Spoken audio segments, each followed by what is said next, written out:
Hello my dear students, welcome back to my YouTube channel. मेरे YouTube channel पर आप लोग का बहुत बहुत स्वागत है। डियर स्टूडेंट, आज की क्लास में हम लोग टीजीटी सोशल साइंस विषय का अध्ययन करेंगे और आज की क्लास में मैं आप लोगों को राजनीति विज्ञान का अध्ययन कराऊंगा और राजनीति विज्ञान में हम लोग चैप्टर 5 का अध्ययन करेंगे। चैप्टर 5 जो है आपका लोकतंत्र के परिणाम के नाम से दिया हुआ है आपके एनसीईआरटी की बुक में। इसके पहले की 4 चैप्टर का अध्ययन हम लोगों ने बहुत बेहतर तरीके से एमसीक्यू और पीवाईक्यू के साथ कर लिया है और ये आपका 5वां जो चैप्टर है ये राजनीति विज्ञान का अंतिम चैप्टर है। इसके बाद फिर हम लोग किसी दूसरे सब्जेक्ट का अध्ययन करेंगे जिसमें से भूगोल भी हो सकता है या अर्थशास्त्र हो सकता है। अर्थशास्त्र में हम लोगों ने 2 चैप्टर का अध्ययन किया हुआ है, तो ज्यादातर चांसेस है कि भूगोल का अध्ययन किया जाएगा। तो आज की क्लास में हम लोग देखेंगे कि ये लोकतंत्र के परिणाम क्या क्या होते हैं, लोकतंत्र बेहतर होता है या गैर लोकतंत्र, क्योंकि कक्षा 9 में आप लोगों ने लोकतंत्र के बारे में बहुत अच्छे तरीके से अध्ययन किया हुआ है, तो वो प्रीवियस नॉलेज आपका यहाँ की जो आज की क्लास है इसमें यूटिलाइज होगा और उससे आपको पता चलेगा कि लोकतांत्रिक व्यवस्था बनाए रखने से क्या क्या रिजल्ट मिलते हैं, क्या आउटकम्स मिलते हैं और इनके क्या बेहतर परिणाम हमको देखने को मिलते हैं। तो इस प्रकार से देखिए आज की ये जो क्लास है, ये जो मैंने आप लोगों के लिए टीजीटी सोशल साइंस की क्लास से शुरू की है, 20वीं क्लास है और ये टीजीटी सोशल साइंस की जो क्लास है ये सेंट्रल गवर्नमेंट के टीजीटी एग्जाम में बहुत ही उपयोगी होगी। और ये जो सेंट्रल गवर्नमेंट के टीजीटी एग्जाम है देखिए वो केवीएस के द्वारा, एनवीएस के द्वारा, ईएमआरएस के द्वारा और DSSB के द्वारा कराए जाते हैं। तो इसमें आपकी ये जो क्लासेस है बहुत ही उपयोगी हो। तो चलिए आइए शुरू करते हैं आज की क्लास में जो है लोकतंत्र के परिणाम के बारे में। ठीक है, चलिए देखा जाए। हाँ, चलिए देखा जाए। आज हम लोग को पढ़ना है चैप्टर 5। चैप्टर 5 का नाम क्या है? लोकतंत्र के परिणाम, आउटकम्स ऑफ डेमोक्रेसी। ठीक है, तो आज की क्लास में हम लोग इसके जितने भी महत्वपूर्ण टर्म है, टॉपिक हैं, उनके बारे में विस्तार पूर्वक अध्ययन कर लेंगे। इसके बाद वाली जो क्लास होगी उसमें मैं आप लोगों को पिछली क्लास की तरह एनसीईआरटी के भी जो महत्वपूर्ण रेफरेंस दिए गए हैं, महत्वपूर्ण इमेजेस दी गई हैं, उनको भी आप लोग को दिखाकर अध्ययन कराऊंगा। अब फिर उसके बाद हम लोग इससे रिलेटेड एमसीक्यू और पीवाईक्यू का अध्ययन करेंगे। तो सबसे पहले हम लोग इसके जितने भी महत्वपूर्ण टर्म है, जितनी महत्वपूर्ण बातें हैं, उसके बारे में देख लेते हैं। तो सबसे पहले हम लोग देख लेते हैं कि लोकतंत्र के परिणाम से क्या अर्थ निकलता है, इसका क्या आशय होता है। तो आउटकम्स ऑफ डेमोक्रेसी क्या होती है? तो देखिए, आउटकम्स ऑफ डेमोक्रेसी से तात्पर्य उन लाभों, प्रभावों या परिणामों से है जो एक लोकतांत्रिक शासन प्रणाली से समाज को, देश को और नागरिकों को मिलते हैं। यानी ये इस तरीके से देखा जाए कि लोकतांत्रिक व्यवस्था से समाज को, देश को, लोगों को किस प्रकार के लाभ मिलते हैं, उनके ऊपर किस प्रकार का प्रभाव पड़ता है, इसी को कहा जाता है लोकतंत्र के परिणाम। यह जो लोकतंत्र का परिणाम है यह लोकतंत्र की प्रभावशीलता को, जवाबदेही को, समानता को और स्वतंत्रता को बेहतर तरीके से दर्शाता है। अब देखिए, इस लोकतंत्र के परिणामों को हम एक एक करके देख लेते हैं। तो देखिए, लोकतंत्र के मुख्य परिणाम या विशेषताएं क्या क्या होती है। तो सबसे पहले देखिए, लोकतंत्र की प्रमुख विशेषताओं में उत्तरदायी सरकार का होना होता है। यानी जो लोकतांत्रिक व्यवस्था होती है वहां पर जो सरकार होती है वो जनता के प्रति उत्तरदायी होती है। देखिए, लोकतंत्र में सरकार जो है जनता की मांगों और जरूरतों को सुनने के लिए बाध्य होती है। यदि वह ऐसा नहीं करती है तो जनता अगली बार उसे वोट नहीं देती। तो इसीलिए जो सरकार होती है वो उत्तरदायी सरकार होती है, रिस्पॉन्सिव गवर्नमेंट होती है। ठीक है, उदाहरण के लिए देखिए, अगर किसी क्षेत्र में सड़कें खराब है और जनता विरोध करती है तो लोकतांत्रिक सरकार को उसे सुधारना पड़ता है। देखिए, किसी भी प्रकार की अगर समस्या किसी क्षेत्र विशेष में देखी जाती है तो जो राजनीतिक दल के नेता होते हैं वो उसको ठीक कराने का कार्य करते हैं। अगर ऐसा नहीं कराते हैं तो अगली बार के चुनाव में उसका उनको परिणाम भुगतना पड़ता है। ठीक है, उसके बाद देखिए, दूसरी जो विशेषता है जवाबदेही वाली सरकार, यानी अकाउंटेबल गवर्नमेंट। लोकतांत्रिक सरकारें अपने निर्णयों के लिए जनता और संसद के प्रति जवाबदेह होती हैं, वे मनमानी नहीं कर सकते। यानी जो सरकारें होती हैं वो जनता के प्रति भी जवाबदेह होती हैं और संसद के प्रति भी जवाब, इसीलिए वो किसी भी प्रकार का मनमानी कार्य नहीं कर सकते। इसका उदाहरण देखिए, घोटाले या भ्रष्टाचार होने पर सरकार से जवाब मांगा जाता है और प्रेस या विपक्ष खुलकर आलोचना कर सकता है। ठीक है, यानी इनकी अगर कोई गड़बड़ी देखी जाती है, भ्रष्टाचार देखा जाता है, तो इनकी आलोचना प्रेस के द्वारा भी की जाएगी और विपक्षी दल के द्वारा भी की जाएगी। ठीक है, फिर देखिए इनकी तीसरी विशेषता क्या है, लोकप्रिय सरकार। यानी तीसरी महत्वपूर्ण लोकतंत्र की विशेषता या परिणाम देखा जाए तो क्या है, लोकप्रिय सरकार यानी लेजिटिमेट गवर्नमेंट। लोकतंत्र में सरकार देखिए जनता के वोट से चुनी जाती है, इसलिए उसकी वैधता और विश्वसनीयता बहुत ज्यादा होती है, क्योंकि जो सरकार, जो दल लोकप्रिय होगा वही सरकार बनाने में सक्षम होता है। इसके बाद देखिए चौथी इसकी विशेषता या परिणाम क्या है, समानता और स्वतंत्रता यानी इक्वलिटी एंड फ्रीडम। लोकतंत्र में सभी नागरिकों को बराबरी का अधिकार मिलता है, चाहे वह किसी भी जाति का हो, धर्म का हो, वर्ग का हो या लिंग का हो, इससे कोई फर्क नहीं पड़ता। और सभी लोगों को देखिए वोट देने का अधिकार होता है, चुनाव लड़ने का अधिकार होता है और सांसद और विधायक बनने का अधिकार होता है। जैसे उदाहरण के लिए देखिए, एक आम आदमी भी चुनाव लड़ सकता है और सांसद या विधायक बन सकता है। ठीक है, उसके बाद फिर देखिए अगला परिणाम या विशेषता क्या है, कानून का शासन। यानी जो लोकतांत्रिक व्यवस्था होती है वहां पे रूल ऑफ लॉ होता है, यानी लोकतंत्र में सभी नागरिक और नेता कानून के अधीन होते हैं, चाहे वह कितना भी बड़ा पद क्यों न रखता। चाहे किसी भी पद पर रहने वाले अधिकारी हो, चाहे नेता हो, चाहे लोग हो, वो कानून के नीचे ही आते हैं। इसलिए जो लोकतांत्रिक व्यवस्था होती है वहां पे कानून का शासन होता है। अगला देखिए विशेषता क्या है, सामाजिक न्याय और कल्याण यानी सोशल वेलफेयर जो है इसकी अगली विशेषता होती है।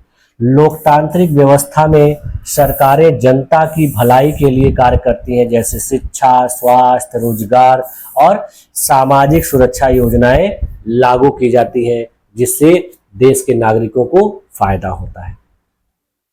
इसके बाद फिर देखिए अगली जो विशेषता है, विचारों की स्वतंत्रता यानी फ्रीडम ऑफ एक्सप्रेशन।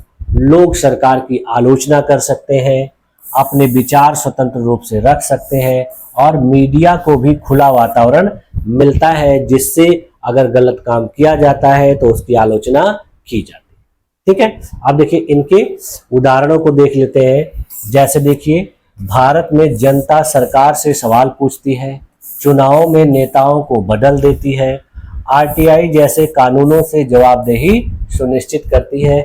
ये देखिए लोकतांत्रिक व्यवस्था के, लोकतांत्रिक शासन के उदाहरण है। स्वीडन में, कनाडा जैसे लोकतंत्र में शिक्षा, स्वास्थ्य और सामाजिक न्याय के बेहतरीन उदाहरण देखे जाते हैं। यानी ये कुछ ऐसे लोकतांत्रिक देश हैं जहां पर शिक्षा, स्वास्थ्य और सामाजिक न्याय की जो सुविधाएं हैं, व्यवस्थाएं हैं, बहुत ही उच्च कोटि की हैं। अब देखिए लोकतांत्रिक शासन और गैर लोकतांत्रिक शासन में क्या मूलभूत अंतर होता है, बेसिक डिफरेंस क्या होता है, इसको हम लोग देख लेते हैं, क्योंकि इनको जान लेने के बाद ही आपको पता चल पाएगा कि लोकतांत्रिक शासन क्यों बेहतर माना जाता है। देखिए लोकतांत्रिक जो शासन होता है वो जनता पर आधारित होता है। क्यों? क्योंकि आप लोगों ने कक्षा 9 में पढ़ा था कि लोकतंत्र किसे कहा जाता है, लोकतांत्रिक शासन क्या होता है, इसको आप लोगों ने बेहतर तरीके से पढ़ा हुआ है। तो लोकतांत्रिक शासन जो है जनता पर आधारित होता है, जहां जनता सर्वोच्च होती है और सरकार को जनता के प्रति जवाबदेह होना पड़ता है। यानी लोकतांत्रिक शासन व्यवस्था में जो शासक होता है, देश का मुखिया होता है, वो जनता के द्वारा ही चुना जाता है। तो जनता जैसे लोगों को चाहेगी वही शासक बनेंगे और वही देश का शासन चलाएंगे। इसके विपरीत देखिए जो गैर लोकतांत्रिक शासन होता है वहां पर सत्ता जो है केंद्रित होती है, लोगों को स्वतंत्रता नहीं दी जाती, उनकी स्वतंत्रता सीमित होती है और उनके अधिकार नियंत्रित होते हैं। यानी उनको सारे अधिकार नहीं दिए जाते हैं, जो अधिकार दिए भी जाते हैं तो उस पर नियंत्रण किसी शासक दल का होता है। ठीक है, आप देखिए इनके बीच के जो बेसिक डिफरेंस है उनको एक एक करके देख लेते हैं। इनको देखिए कई भागों में बांट के, जैसे देखिए इनको मापदंडों के आधार पर देख लेते हैं और कैसे लोकतांत्रिक शासन और गैर लोकतांत्रिक शासन इसको प्रभावित करते हैं। जैसे देखिए पहला देखेंगे शक्ति के स्रोत के रूप में क्या डिफरेंस है। तो देखिए शक्ति के स्रोत के रूप में लोकतांत्रिक शासन में जनता सरकार के द्वारा क्या करती है, शासन चलाई जाती है और सरकार जो है जनता के द्वारा ही चुनी जाती है। यहां पर देखिए गैर लोकतांत्रिक शासन में सत्ता एक व्यक्ति, दल, सैन्य बल के हाथों में केंद्रित होती है। यानी गैर लोकतांत्रिक शासन में हो सकता है कि वहां पर किसी व्यक्ति के द्वारा चलाया जा रहा हो, या सेना के द्वारा चलाया जा रहा हो, या किसी दल के द्वारा चलाया जा रहा हो, ऐसा देखा जा सकता है। इसमें देखिए विभिन्न प्रकार के उदाहरण आपको देखने को मिलते हैं। जैसे देखिए अपने पड़ोसी देशों में ही ऐसा देखने को मिलता है, जैसे चाइना में देखिए, म्यांमार में देखिए, तो यहाँ पर इस तरह की सरकारें देखने को मिलती हैं। उसके बाद फिर देखिए दूसरा डिफरेंस जो है चुनाव की प्रक्रिया के आधार पर देख लेते हैं। लोकतांत्रिक शासन में देखिए नियमित चुनाव होते हैं, स्वतंत्र होते हैं और निष्पक्ष होते हैं, जबकि गैर लोकतांत्रिक शासन में चुनाव या तो होते ही नहीं है, या अगर होते भी हैं तो केवल दिखावटी होते हैं। ठीक है। तीसरा डिफरेंस देखिए जनता की भागीदारी के आधार पर। इसमें देखिए लोकतांत्रिक शासन व्यवस्था में जनता को नीति निर्माण में भागीदारी का अधिकार होता है, जबकि गैर लोकतांत्रिक शासन में जनता की भागीदारी सीमित होती है या केवल नाम मात्र की होती है। उसी प्रकार से देखिए अधिकारों की स्थिति के आधार पर लोकतांत्रिक शासन व्यवस्था में देखिए नागरिकों को मौलिक अधिकार व स्वतंत्रता प्राप्त होती है, जबकि गैर लोकतांत्रिक शासन में देखिए लोगों के अधिकार सीमित होते हैं या फिर दबा दिए जाते हैं। पांचवा देखिए विरोध की स्वीकृति के आधार पर देखिए लोकतांत्रिक व्यवस्था में सरकार की आलोचना और विरोध करना वैध होता है, जबकि गैर लोकतांत्रिक शासन में देखिए आलोचना को दबाया जाता है और दमन किया जाता है। आप लोगों ने कक्षा 9 की किताब में पढ़ा था कि चीन का एक उदाहरण वहां दिया गया है कि वहां के बीजिंग विश्वविद्यालय में वहां के छात्रों के द्वारा किए गए विरोध प्रदर्शन के जवाब में वहां की सरकार ने उनको तोप से मरवा दिया था। ठीक है, तो ये इस प्रकार का दमन किया जाता है। छठे देखिए विशेषता क्या है, किसके आधार पर, मीडिया और अभिव्यक्ति की आजादी के आधार पर। यानी लोकतांत्रिक शासन व्यवस्था में जो मीडिया है वो स्वतंत्र होती है और विचारों की स्वतंत्रता उनको दी जाती है। यहाँ पर देखिए मीडिया और बोलने की स्वतंत्रता नहीं होती, यानी सरकार के खिलाफ कोई भी व्यक्ति या मीडिया कुछ नहीं बोल सकता। अगली देखिए डिफरेंस क्या है, न्यायपालिका की भूमिका के आधार पर। यानी जो लोकतांत्रिक सरकारें होती हैं वहां न्यायपालिका स्वतंत्र और निष्पक्ष होती है, जबकि देखिए गैर लोकतांत्रिक में न्यायपालिका पर सरकार का नियंत्रण होता है, यानी यहाँ पर सरकार ही सब कुछ करती है। आठवां देखिए किस नीतियों में पारदर्शिता के आधार पर देखिए इनमें क्या डिफरेंस है। यहाँ पर देखिए सरकार जनता के प्रति जवाबदेह होती है, जबकि यहाँ पर सरकार जनता के प्रति जवाबदेह नहीं। ठीक है, तो ये थे इसके बीच में बेसिक डिफरेंस। आप देखिए लोकतंत्र के परिणामों का मूल्यांकन कैसे किया जाए और किन आधारों पर किया जाए ये भी हम लोग देख लेते हैं। यानी लोकतंत्र के परिणामों को कैसे आप इवेल्युएट करेंगे और कौन कौन से वो बेस होंगे, कौन कौन से आधार होंगे। देखिए लोकतंत्र सिर्फ एक शासन प्रणाली नहीं है, बल्कि यह लोगों की आकांक्षाओं और अधिकारों को पूरा करने की प्रक्रिया भी है। इसीलिए देखिए लोकतंत्र के परिणामों का मूल्यांकन यह जानने के लिए किया जाता है कि यह व्यवस्था कितनी सफल है, कितनी उत्तरदायी है और कितनी न्याय संगत है। लोकतंत्र के परिणामों का मूल्यांकन केवल चुनाव जीतने या सरकार बनने से नहीं किया जाता, बल्कि यह देखा जाता है कि क्या वह सरकार जनता की आकांक्षाओं को पूरा कर पा रही है या नहीं। एक सफल लोकतंत्र तभी माना जाता है जब समानता, स्वतंत्रता, जवाबदेही और जनहित के मूल्यों को बनाए रखा जाए, तब कहा जाएगा कि लोकतांत्रिक शासन व्यवस्था सफल है। ठीक है, आप देखिए इनके आधारों को एक एक करके देख लेते हैं। अभी हम लोगों ने ऊपर जो विशेषताएं देखी थी वही जो है इसके मूल्यांकन के आधार भी हैं। अगर वो चीजें बेहतर हैं तो कहा जाएगा कि लोकतांत्रिक शासन व्यवस्था बेहतर है, अगर उन सारी चीजों में कमी देखी जाती है तो कहा जाएगा कि लोकतांत्रिक व्यवस्था सही तरीके से कार्य नहीं कर पा रही।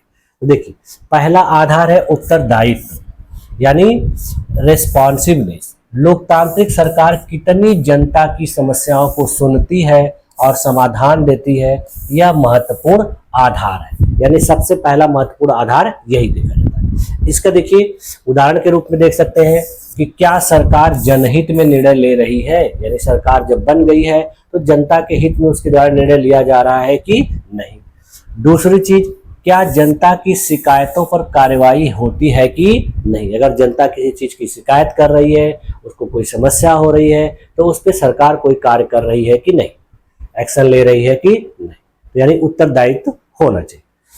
दूसरा आधार देखिए जवाबदेही है, अकाउंटेबिलिटी। सरकार देखिए अपने कार्यों के लिए जनता और संसद के प्रति कितनी उत्तरदायी है, ये दूसरा आधार होता है। जैसे देखिए क्या घोटाले या भ्रष्टाचार पे कोई कार्रवाई की जाती है कि नहीं। दूसरी चीज, क्या स्वतंत्र मीडिया और न्यायपालिका उसे नियंत्रित कर पाते हैं कि नहीं, यानी सरकार पर इनका नियंत्रण रहता है कि नहीं। तीसरा आधार देखिए है लोकप्रिय वैधता, यानी लेजिटिमेसी।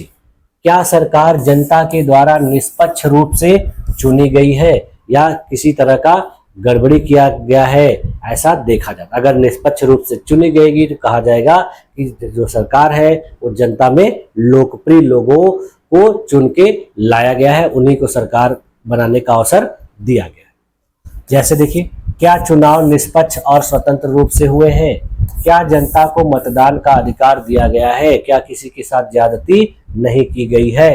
ये सब चीजें जो होंगी लोकप्रिय वैधता के अंतर्गत आएंगी। फिर देखिए अगला जो आधार है समानता और समावेशन, यानी इक्वालिटी एंड इंक्लूजन। लोकतंत्र देखिए सभी को बराबरी देता है या नहीं, ये देखा जाता है। अगर सभी को बराबरी दिया गया है, समावेशन की व्यवस्था है, तो कहा जाएगा लोकतांत्रिक व्यवस्था बहुत अच्छी है। जैसे देखिए क्या गरीब, महिलाएं, अल्पसंख्यक, दलित आदि को भी बराबरी का हक मिल रहा है। क्या संसाधनों और अवसरों का वितरण न्यायपूर्ण है, या संसाधनों पर किसी एक ही वर्ग का अधिकार तो नहीं है, या न्याय देते समय किसी के साथ पक्षपात किया जा रहा है। ये सारी चीजें नहीं होनी चाहिए। फिर देखिए अगला आधार है नागरिक स्वतंत्रता, यानी सिविल लिबर्टीज। इसमें देखा जाता है कि व्यक्ति की अभिव्यक्ति, विचार, धर्म और संगठन की स्वतंत्रता दी गई है कि नहीं। लोगों को अपने विचार प्रदर्शित करने के लिए, अपने को अभिव्यक्त करने के लिए, अपने धर्म को मानने के लिए, संगठन बनाने के लिए स्वतंत्रता दी गई है कि नहीं। जैसे क्या मीडिया स्वतंत्र है, क्या नागरिक अपनी बात कह सकते हैं बिना डर के। अगर ये चीज देखी जाएगी, अगर ये चीज सब मौजूद है, तो कहा जाएगा कि नागरिकों को स्वतंत्रता उपलब्ध है। फिर उसके बाद भी देखिए अगला आधार है विकास और कल्याण के आधार पर, यानी डेवलपमेंट एंड वेलफेयर। लोकतंत्र के परिणाम स्वरूप जनता के जीवन स्तर में सुधार हुआ है कि नहीं। अगर सुधार हुआ है तो कहा जाएगा लोकतांत्रिक व्यवस्था सफल है। जैसे शिक्षा, स्वास्थ्य, रोजगार, आधारभूत संरचना में सुधार हुआ है कि नहीं। अगर सुधार हुआ है तो कहा जाएगा लोकतांत्रिक शासन व्यवस्था उसी देश में बेहतर है। इसके अलावा देखिए क्या गरीबों और पिछड़ों के लिए योजनाएं प्रभावी है कि नहीं। अगर प्रभावी है तो लोकतांत्रिक व्यवस्था बेहतर है। उसके बाद फिर देखेंगे अगला जो आधार है संवैधानिक आधारों की रक्षा, यानी यहाँ पर संवैधानिक आधार किस तरीके से लोगों को प्रदान किए जा रहे हैं, उसकी रक्षा किस तरीके से की जा रही है। जैसे देखिए संविधान द्वारा दिए गए मौलिक अधिकारों और कर्तव्यों की रक्षा हो रही है कि अगर ऐसा है तो फिर बेहतर शासन व्यवस्था है। ठीक, अब देखिए उदाहरण के रूप में मूल्यांकन को देख लेते हैं। जैसे देखिए हम लोग भारत में देखेंगे, यहाँ पर देखिए चुनाव स्वतंत्र होता है, लोगों को बोलने की स्वतंत्रता है, लेकिन भ्रष्टाचार, वंशवाद और असमानता जैसी चुनौतियां यहाँ पर मौजूद। इसलिए भारत का जो लोकतंत्र है वह सक्रिय लेकिन सुधार की जरूरत वाला, यानी भारतीय जो लोकतांत्रिक व्यवस्था है वो एक्टिव है, सक्रिय है, लेकिन यहाँ पर सुधार की जरूरत है।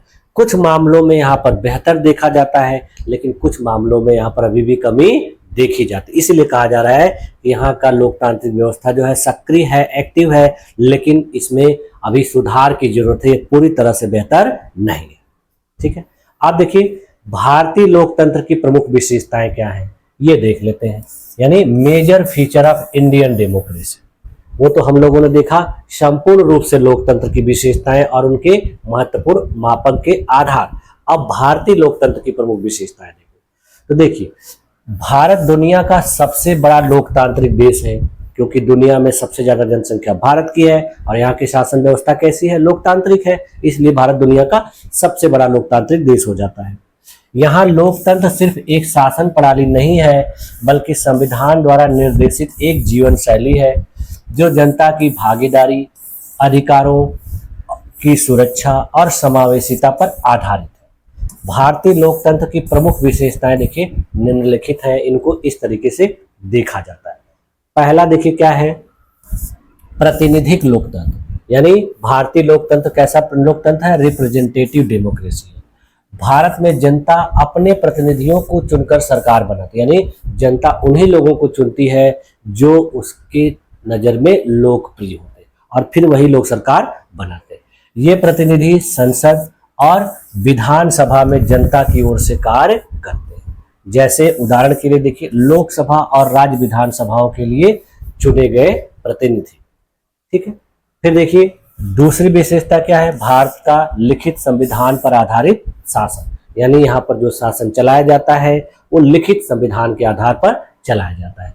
भारतीय लोकतंत्र एक विस्तृत और लिखित संविधान पर आधारित है जो सरकार की सीमाएं, नागरिकों के अधिकार और कर्तव्यों को तय करता है, यानी इसके द्वारा ये सारी चीजें तय की जाती हैं कि सरकार की लिमिटेशंस क्या है, लोगों के अधिकार क्या है और लोगों के कौन कौन से कर्तव्य हैं, ये सारी चीजें संविधान बताता है। फिर देखिए तीसरी विशेषता क्या है, यहाँ पर मौलिक अधिकारों की गारंटी दी जाती है, यानी भारतीय लोकतंत्र हर नागरिक को समानता, स्वतंत्रता, धर्म, शिक्षा और अभिव्यक्ति जैसे मौलिक अधिकार प्रदान करता है। इसके बाद फिर देखिए चौथी विशेषता क्या है, न्यायपालिका की स्वतंत्रता, यानी इंडिपेंडेंट जुडिशरी। भारत में देखिए जो न्यायपालिका है वो कार्यपालिका और विधायिका से स्वतंत्र है। यह नागरिकों के अधिकारों की रक्षा करती है और सरकार को कानून के दायरे में रखती है। अगली देखिए विशेषता क्या है, सार्वभौमिक वयस्क मताधिकार, यानी भारत में 18 वर्ष से ऊपर के सभी लोगों को वोट देने का, अपने प्रतिनिधि चुनने का अधिकार दिया जाता है, चाहे वो किसी भी जाति के हो, किसी भी धर्म के हो या किसी भी लिंग से बिलोंग करते हो, किसी भी प्रकार का भेदभाव नहीं किया जाता है। देखिए 18 वर्ष से ऊपर का हर नागरिक, चाहे वो जाति, धर्म, लिंग या वर्ग से बिलोंग करता हो, उससे ऊपर उठकर वोट देने का अधिकार दिया जाता है। ठीक है, अगली विशेषता देखिए, यहाँ पर विचारों और अभिव्यक्ति की स्वतंत्रता प्रदान की जाती है, यानी भारत में हर नागरिक को बोलने, लिखने, मीडिया और शांतिपूर्ण विरोध का अधिकार है और यह लोकतंत्र की आत्मा कही जाती है। अगली विशेषता देखिए है धर्मनिरपेक्षता, यानी सेक्युलरिज्म। भारत का लोकतंत्र देखिए धर्मनिरपेक्ष है, यहाँ पर सरकार किसी भी धर्म का समर्थन या विरोध नहीं करती। सारी चीजें हम लोगों ने पिछले चैप्टर में पढ़ा है। उसके बाद फिर देखिए अपने देश की शासन व्यवस्था की अगली विशेषता बहुदलीय प्रणाली है, यानी यहाँ पर मल्टी पार्टी सिस्टम है। यहाँ चीन की तरह कोई एक दल नहीं है, बल्कि विविध प्रकार के दल हैं और ये दल जो है अपने चुनाव के दौरान जनता से वोट मांगते हैं, जनता उनको बेहतर समझकर वोट देती है और फिर वो सरकार बनाते हैं। देखिए भारत में कई राजनीतिक दल हैं जिससे मतदाताओं को विकल्पों की विविधता मिलती है और सत्ता के दुरुपयोग की संभावना कम होती है, यानी जनता के पास ऑप्शन होता है कि जो दल अगर सही से काम नहीं करेगा तो जनता उसको नहीं चुनेगी। ठीक है, अगली देखिए विशेषता क्या है, संघीय व्यवस्था, यानी भारतीय लोकतंत्र जो है फेडरल सिस्टम पर आधारित है। यहाँ पर देखिए जो शक्तियां होती हैं वो केंद्र और राज्य सरकारों के बीच में बांटी गई हैं ताकि सत्ता का केंद्रीकरण न हो, यानी सत्ता जो है विकेंद्रित रूप से हो, किसी एक के पास पावर न केंद्रित हो। ठीक है, अगली देखिए विशेषता क्या है, सामाजिक न्याय और समावेशिता, यानी भारतीय लोकतंत्र में समाज के सभी वर्गों जैसे एससी, एसटी, ओबीसी, महिलाओं और अल्पसंख्यकों को राजनीतिक भागीदारी और आरक्षण द्वारा प्रतिनिधित्व दिया गया है। इसके बाद फिर देखिए अगली विशेषता क्या है? मीडिया और नागरिक समाज की सक्रियता, यानी लोकतंत्र को मजबूत करने में भारत की स्वतंत्र मीडिया, विभिन्न प्रकार के एनजीओ और जन आंदोलनों की भी अहम भूमिका होती है। ठीक है, तो इससे देखिए कंक्लूजन क्या निकल के आ रहा है कि जो भारतीय लोकतंत्र है वह देखिए एक सशक्त, जीवंत और विविधतापूर्ण वाला लोकतंत्र है जो जनता की भागीदारी, कानून की शासन और अधिकारों की रक्षा पर आधारित है।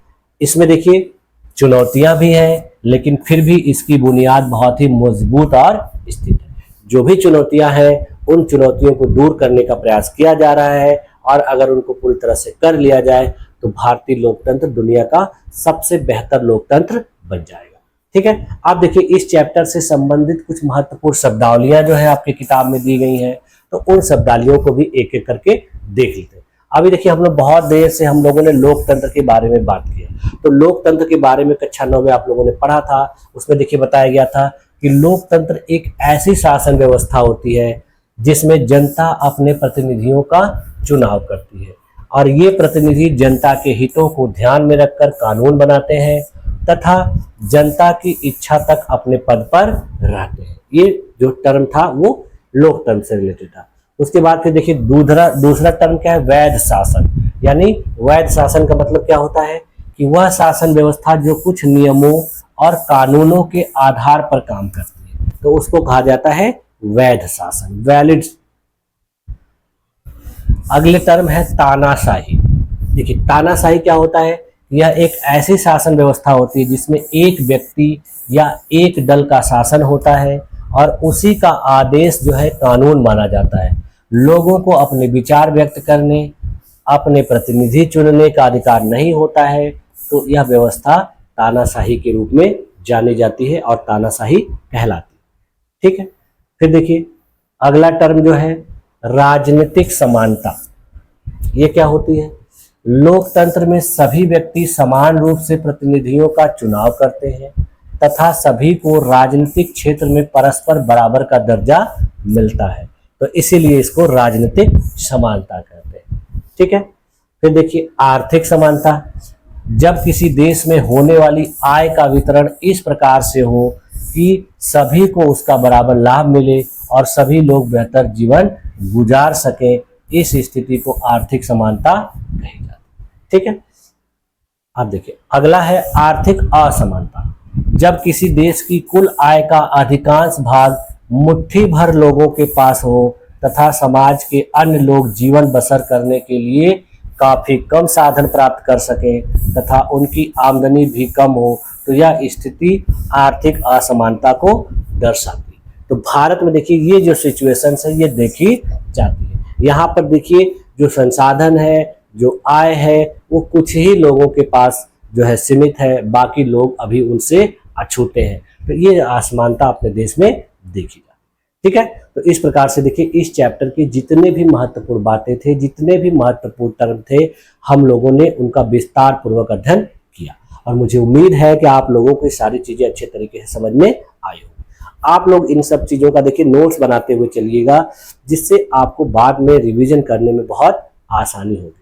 ठीक है, तो आज की क्लास में देखिए यहीं तक रखा जाए और आप लोगों ने मेरी इस क्लास में अपने आप को इतने देर तक बनाए रखा और धैर्यपूर्वक बनाए रखा, इसके लिए आप लोग का बहुत बहुत धन्यवाद। मिलते हैं नेक्स्ट क्लास में एनसीईआरटी के जो भी महत्वपूर्ण टॉपिक है उनके लिए। Thank you.